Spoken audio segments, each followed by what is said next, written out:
Carol, I absolutely loved your column for its clarity and its honesty. You wrote something is wrong with President Biden and everyone knows it. And yet it seems the overwhelming majority of the mainstream media in the US and around the world pretend that he's cognitively sound.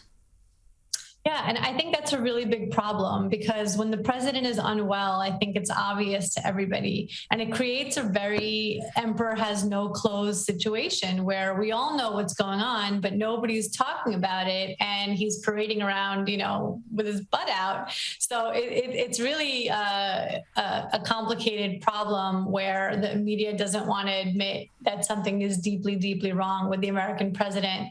And the rest of us know that there is.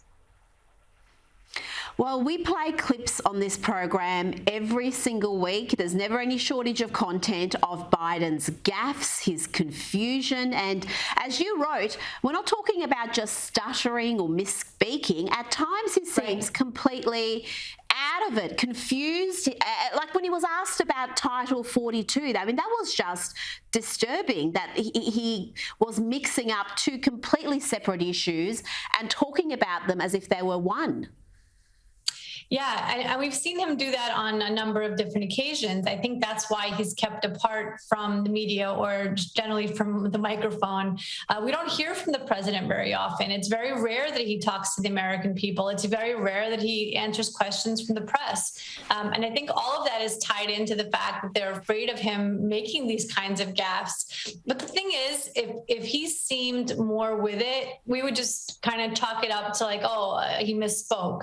But because he seems so confused and sort of glassy-eyed and not really there, we kind of know that these aren't just basic misspeaks. This isn't a typical, the president just speaks all the time to the media and this time he messed up. It's because he so rarely speaks to the media that we know what a big deal this is.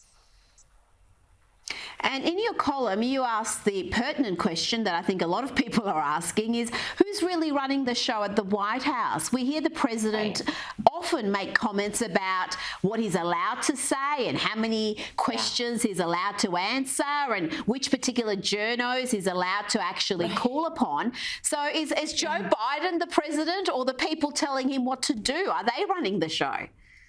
Right. Well, that's the question here. Who's really running the show there? He says things like, I'm going to get in trouble if I, keep speaking or if I call on somebody, or the idea that the president is going to be getting in trouble with somebody else is concerning to me. Who's punishing him? Who's, grounding him and not letting him have his, dessert? I really don't know. But, he does say really serious things in these moments. One of the ones that off the top of my head, but when he said that Russia needs a regime change, that was really concerning to a lot of people because it was sort of an off-the-cuff comment. It seemed like he definitely believed it, and then the White House had to dial it back, all the while pretending that they weren't dialing it back. Like, oh no, this isn't a big deal that he said this, but also he didn't say that.